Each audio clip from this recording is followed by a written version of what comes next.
I'm just going to throw it out there. That's Damon. That's Kevin. And we're implicitly biased. All day. But we're okay with it. You know, it's just who we are. Everybody is. Yeah, but we're okay with it. Yep. You guys try to deny it, but we're okay with it. All right, so the topic for today. You ready? I'm ready. Let's do it. You sure? I actually haven't decided yet. Okay. Should everyone who comes to the United States of America be able to speak English? I think so. And not... They shouldn't have high expectations that everybody should speak their language. Because we speak English. And there's lots of other languages that we don't speak, obviously. So it's our official language, English is, of the laws that are written, the way businesses are run. So yes, you should learn how to speak English so you can understand what's going on around you. But should you be profiled because you don't speak English or treated differently because you don't speak English? Probably not. Should we as Americans try to help out those that don't speak English instead of casting them off to the side? Yeah, we should probably help them and make them want to speak English. You know what I mean? Yeah, what if they don't want to, though? Then they don't get the services that they want. You know what I mean? See, in the beginning, I was very close to calling you a Trump supporter. Okay. And then a Republican. And then you started trying to clean it up. And then I thought, man, this guy sounds like one of those goddamn Democrats. And I didn't know if I liked that either. Well, that's the thing. I'm right in the middle. I'm smack dab in the middle. I think absolutely you should learn the language of whatever country you're going to. Right. If I'm going to go to Mexico, I should at least learn how to order what I want to eat in Spanish. Now, see, I think that's... I don't know how I feel about go to. I'm okay with people being a tourist in a place, and learning a language is a big thing. It's a big thing, yes, but you could learn some things that will make your trip there easier. And if you're planning on moving somewhere, to be successful, you probably ought to do everything in your power to make that happen. Well, see, and I, for the most part, I agree with you. But I also think about places that you can go to a place in San Diego, say if you're Chinese, not being racist. You can go to Chinatown. Or San Francisco. And in most of those bigger cities, they have literally a whole section where you can speak your native language and you're not missing anything. You can order anything you need to order. You can, rent a house, a room, buy whatever. I mean, you can do anything that you can normally do as an American citizen, you can do in some of those places. So I kind of understand what you're saying, but it doesn't really mesh when you're talking about, like, there are places in New Mexico where there's nobody in these towns who speak English. Yeah. And these are American citizens, a lot of them, but they've never had to speak English. They're living in New Mexico. They're right by the border. They are, second and third generation Americans. But in the schools, everybody speaks Spanish. At the grocery store, everybody speaks Spanish. At home, everybody speaks Spanish. Only people that don't speak Spanish are the people who come in from outside of the town. You know what I mean? Mm-hmm. So, I don't know. Now, I wouldn't say I have a problem with it. I don't have a problem with it. If they leave there and they have to do official business with the government or whatever, they have to have some level of English speaky going on in their head, coming out of their mouths. Well, see, that's just the interesting thing. The reason I brought up New Mexico is because my wife travel nursed there, and she literally encounters people all the time who have... And I mean, she says it's young people too. She said it's not just like, we automatically think like, oh, well, yeah, grandma or, somebody, they can't speak, they can't speak English. But just like young people who are like 14, 15 years old, people who are, just graduated from high school and they speak no English. And it's kind of like you said, well, now I need to tell the nurse where it hurts, or I need to tell the nurse what happened or what the symptoms are, and I can't, But whose responsibility is that? is it our responsibility as Americans speaking English only to learn their language because of that, or is it their? Oh, absolutely, it's their responsibility. You ask me. It's not. Despite, I mean, we can all argue that at one point this was Mexico and then we fought the war, but we won. So sorry, not trying to be a jerk, but not we, but the Americans won. Yeah. So this is now America, the United States of America. So when you go to any country, you should learn if you're going to live there. Yeah, if you're going to expat. If you're going to be. And I honestly feel like if you're going to spend an extended period of time, even if you don't plan on living there, like if, I know a lot of soldiers get contracts places, or ex-soldiers, and, contractors get, contracts for Afghanistan or Iraq or Kuwait or, all those different places. I think you should have a level of understanding or learning in that language, because somebody could be saying something to you that might be detrimental.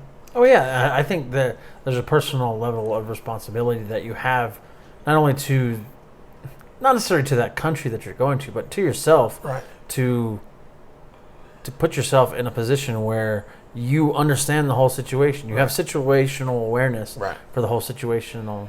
I mean, there's a certain presence words. You're putting yourself in. Oh yeah, there's certain words you should know. Yeah, like run. Like I should know. Absolutely. When somebody's like run, and you're like, yeah, we're running. Yeah, we're good. And they're like, no, run. I think there's definitely a basic level when you go, if you're going to spend a year or more in any country, that you should know. And it's different. Like if you, a lot of well-to-do people like go backpacking through whatever, backpacking through Europe or backpacking through South America.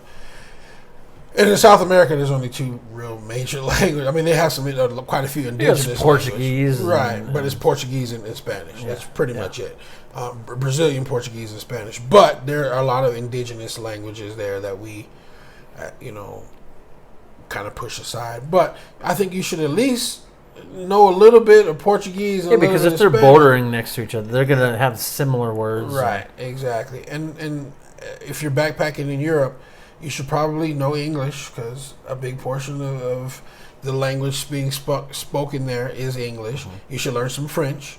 You should learn some German. You know what I mean? And you probably should learn one of the dialects of the Russian, situation they got going on. That would make sense. But that's, again, put it on the person traveling. Absolutely. And I think that's the big thing that a lot of people don't want, is that personal responsibility to take it upon themselves to do what they're supposed to do. Right. They expect everybody else to bow down to their needs. And I think that's a big problem with society today, is everybody expects something of everybody. Right. You don't realize how happier you are when you don't expect anything from anybody, and you take personal responsibility for everything that is either thrown your way or that you throw out in the world. I'm gonna be honest, and this is one of my little things. It drives me up the wall when I have to push a button to continue in English, like on the phone, like when there's like, push 2 to continue in English. Why do I have to push any button to continue in English? It'd be different if I was calling something that was a Spanish thing or whatever, but I'm obviously calling. Like I could, if it was a thing, and some of them are this way.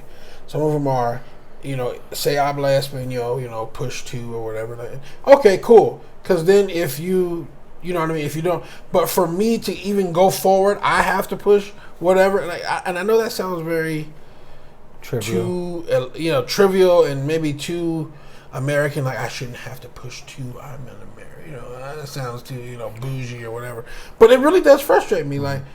No, I shouldn't. This is America. If anything, you should assume I speak English. If anything, because that is the national language, and you should just move on with there. And then I also feel like it's kind of jacked up because, push 1 for English, push 2 for Spanish. What if they're Indian? What if they're? And I mean, I'm talking Indian, not what Columbus said. They're already answering the call. So.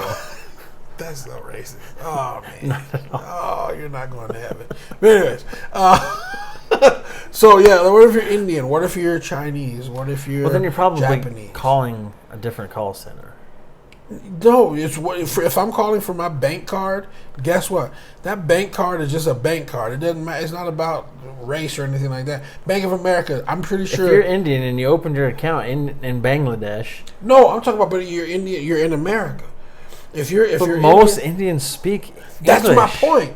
The only people that we seem to make that great accommodation for are the Spanish speakers. Well, how come it's not a thing? Like we expect the Indians to speak English. We expect that. I don't think it's that we expect it. They are raised that way. Okay, they were taken over by Britain. Either way, what I'm saying is we expect that of in New York City. There are 800 languages that are spoken there every day. 800. There's more. That's more than any other city in the world. I thought that was a great statistic when I heard 800. So that means in America, there's at least 800 different languages that should be represented when we have to call a national bank or a national hotline or whatever it is. But there's only two. There's only English and Spanish. Yeah. And I'm like, well, why are we making that accommodation? I feel like we're making it acceptable for people to not learn the language. Does that make any sense? I hear what you're saying. We're making it like okay, like oh well, we'll accommodate. When you go to the get money out of the ATM, there's only 2 languages there. Some ATM I've seen lately, some ATMs have like 4 languages. It's like French. Well, when I'm Mandarin. up towards Minnesota and stuff, there's definitely French in those ATMs. Yeah, French. Not so much Spanish there. Right, but to me, I just feel like it should be a lot more. And maybe that's just because maybe I see it. Because so we're down by the border. Because we're like... Maybe in Kansas you don't see that. Right. And I haven't gone to an ATM in Kansas. But I know that when I call national banks to pay credit cards or to do whatever I'm going to do, they all have just 2. But if you think about it, whenever you fill out an application, there's only 2 ethnicities. Either it's Hispanic or not Hispanic for ethnicity. They don't put any other ethnicity on those things. It's just those 2. Have you ever noticed that? Yeah. Like race, they have the crayon box. Yeah. But ethnicity, they only list 2. Yeah. Which I'm like, that's kind of interesting. And apparently in America, you can only be Hispanic or not Hispanic. Well, yeah. That's it. It's the 50-50. That's the only thing that matters. Either you're right or you're wrong. And apparently, if you're Hispanic, you're wrong. And that will conclude the We done. If this button